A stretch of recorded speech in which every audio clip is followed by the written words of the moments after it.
Hey everybody, it's the Mad Master here. I'm doing a video today about... Fuck.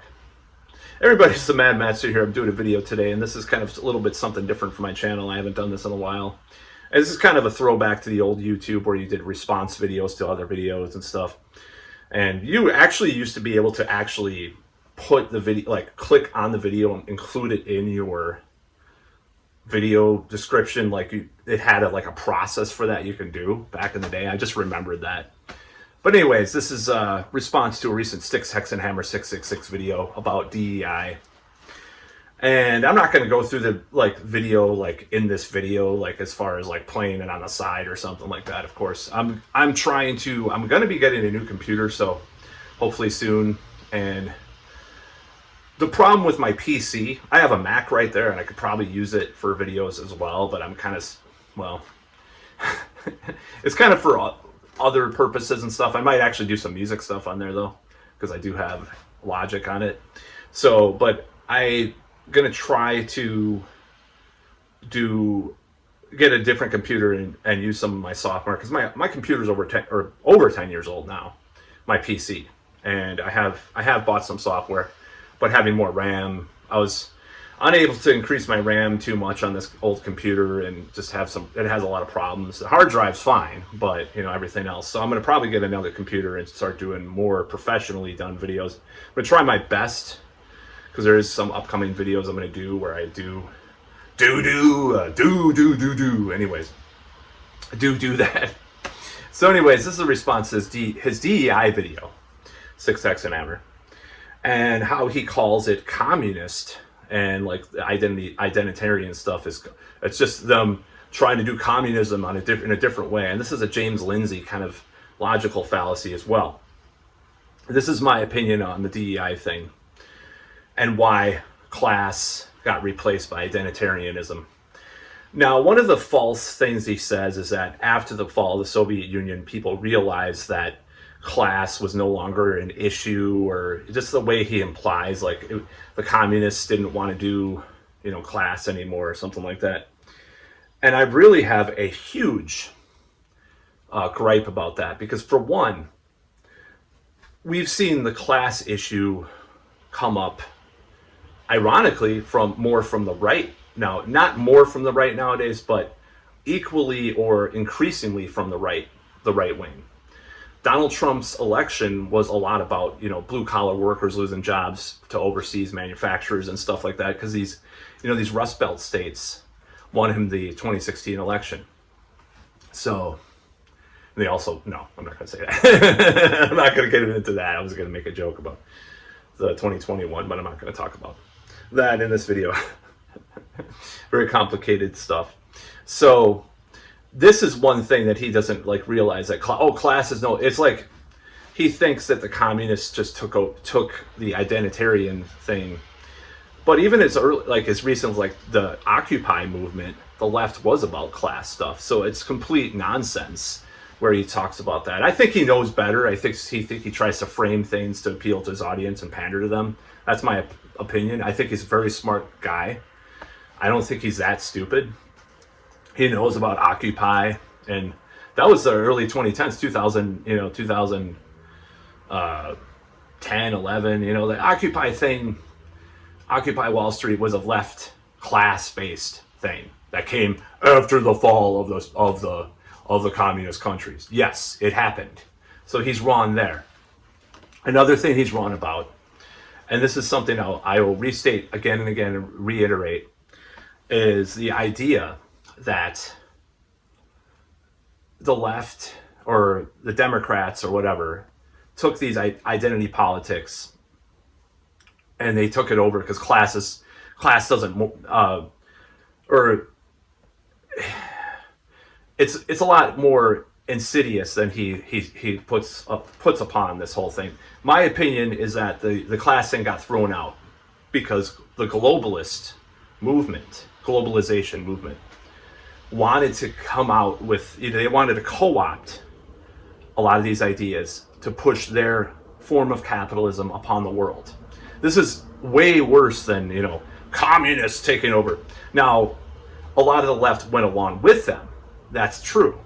they went along with this identitarian movement and forgot about class. And they call you a class reductionist, like, was it Adolph Reed? A lot of people that are on the left that still talk about it are, the ironic thing is, Angela Nagel, for example, she'll still talk about class. She's on the left. She wrote for Zero Books, where Mark Fisher or these people from the last 15, 20 years that don't want to talk about identity politics exclusively, they are, there's a backlash against them from the left because they call them class reductionists or say they're alt-light or something like that, because a lot of times they do want a coalition with some of the right, for one, like we used to have with Ron Paul and Dennis Kucinich.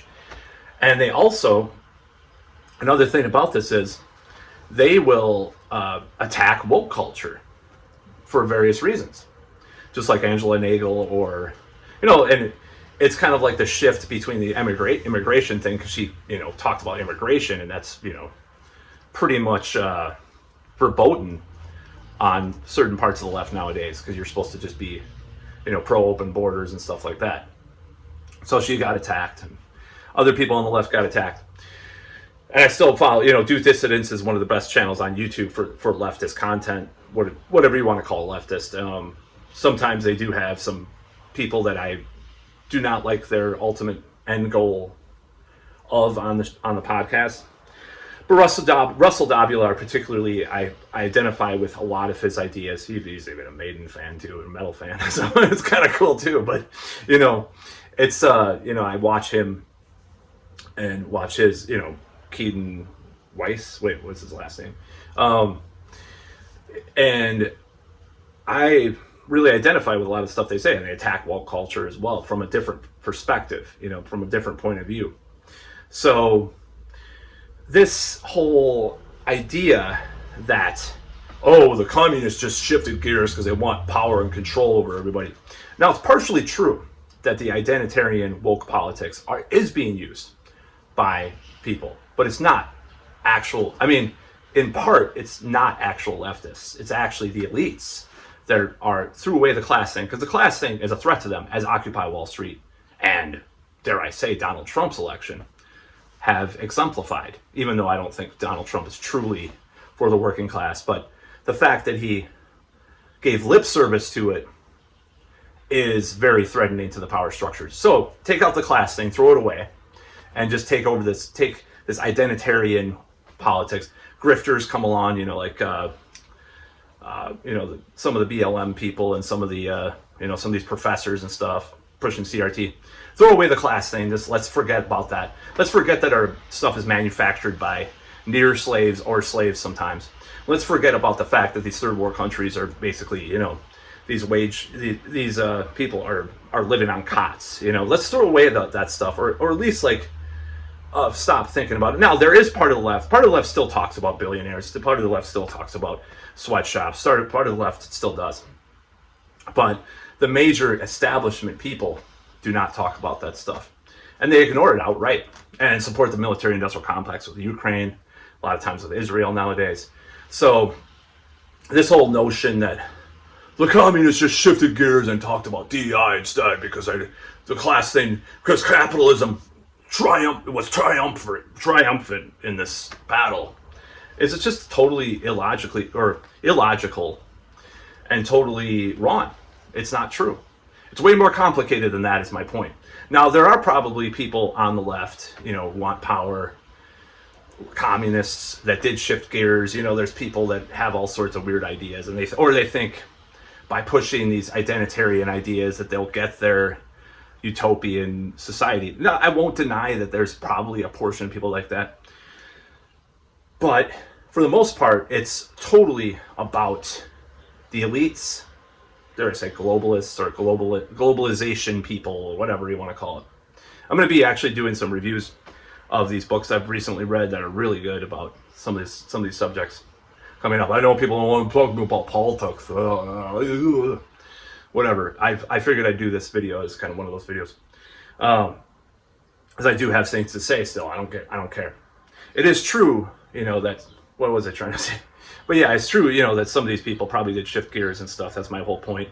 But it's true also that these people on top, Disney, or these billionaires, they don't care about your average person. They believe in some kind of, as James Corbett would say, a Malthusian kind of depopulation agenda kind of stuff, or whatever, or what's a guy, there's just different people that have talked about this whole thing over the decades. They do believe in this stuff on some level.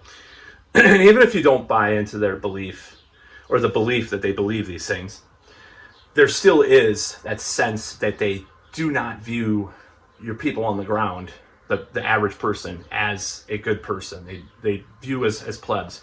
It's more of it's not maybe necessarily like an act of conspiracy. It's almost like a psychology of the elite. It's a psychological symptom of how they believe. It's not necessarily that they all plot. It's not necessary that they all plot in a room and say this stuff. It's just more of a psychology, or more of a paradigm, or a zeitgeist that they are into. So that's pretty much all I got to say about it. I just think the video was just really misguided.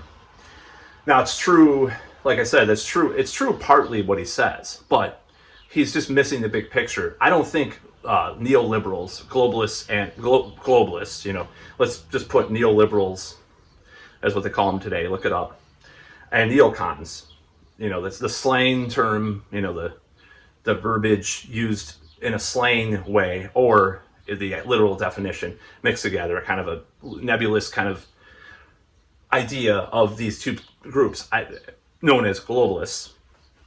I don't think they're out to be communist at all. They want their power and their money, or at least communist from the Marxian perspective, maybe from the Lenin or Stalinist perspective at some level, or even fascist perspective for sure. What do you call fascist? Technocratic fascist, whatever fascist means, as far as the definition, the modern loose use of the term, I'll say, the modern usage of the term. That is what they want. It is communist as far as centralized authority. It is fascist as there's still a capitalist element to it, and but it's not there actually is an elite, but it's more of a technocratic, billionaire elite. It's more of a technocracy, in other words, in many ways. And I hate to say it, Elon Musk is part of this too. He's more of like controlled opposition probably, but as much as some good things he's done or said, I'm just saying. So that's really all I have to say about this subject. I'm disappointed in the video because I like a lot of his perspectives, but he is a Trump guy too, and I don't like people that. I don't mind people that vote, if they vote for Trump, it's just same with Biden. If they think they're the lesser of two evils, I give them a lot more leeway. But if they actually actively like Trump and look at everything he says, I question it. I question anybody that thinks of anybody as an idol, except for I was going to say something, but I'm not going to say it in this video. So that's all I really have to say. That's about all. Peace out.